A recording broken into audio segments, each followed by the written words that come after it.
think I'd like to ask you guys a question, if that's okay. Has anybody heard of the music called blues? Yeah. So what do you know about it? Tell me something about blues.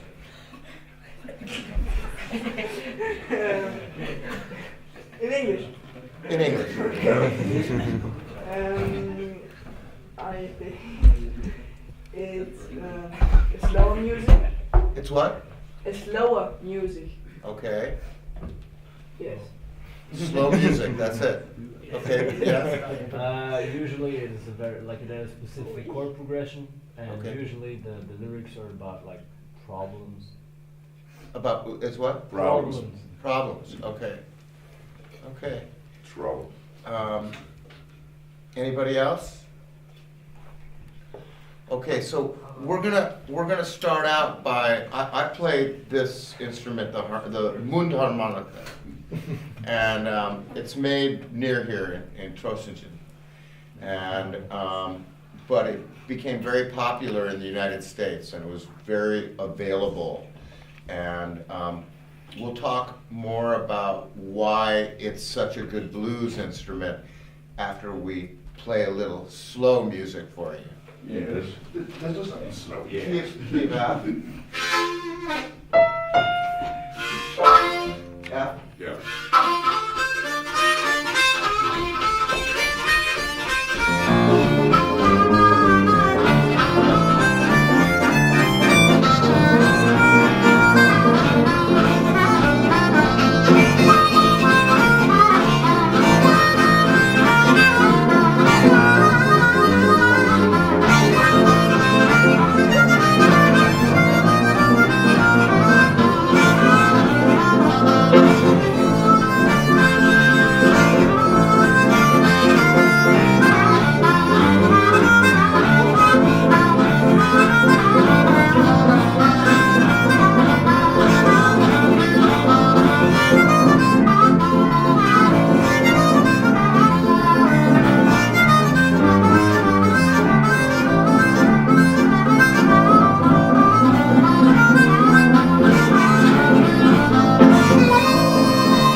Sometimes fast.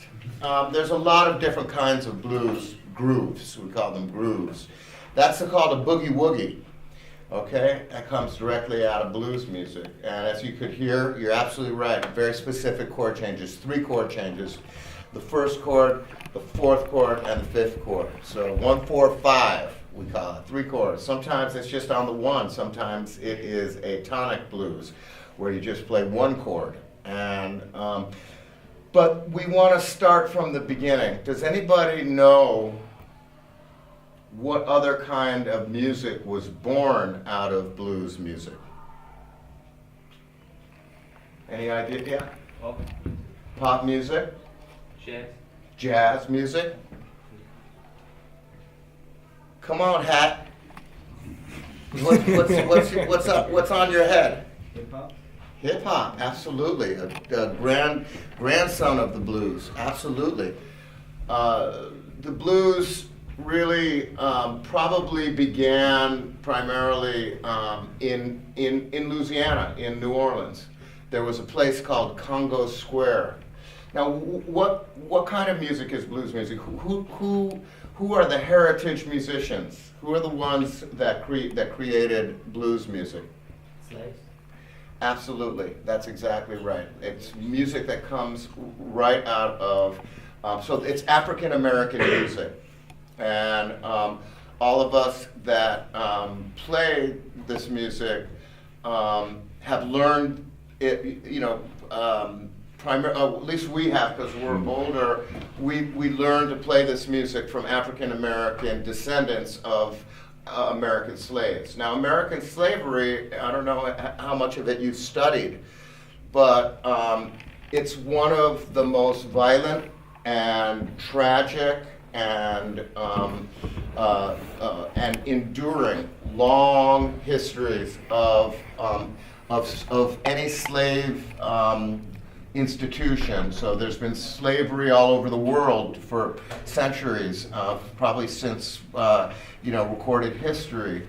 But in the United States, this went on for over 400 years.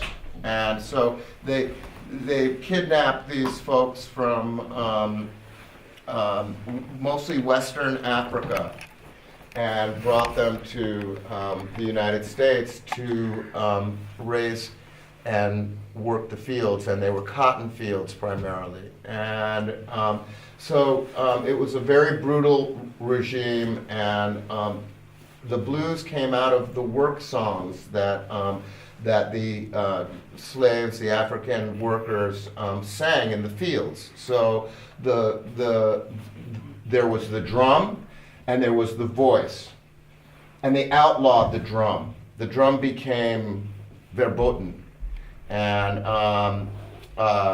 because they could actually communicate with, this was a language, the drums. So And you carried far, drums could be heard a long distance. Absolutely. And so so they outlawed that, except in a little area in New Orleans, Louisiana, right in New Orleans, called Congo Square. And Congo Square was a place where slaves were allowed to congregate one day a week, and they would come down there and they were allowed to play drums. So arguably, blues was born out of some of those sessions, and some of the first blues instruments, people think it was the guitar. It really was brass, and the brass instruments were probably the very first blues instruments. And the piano, don't forget and the piano, yes, exactly.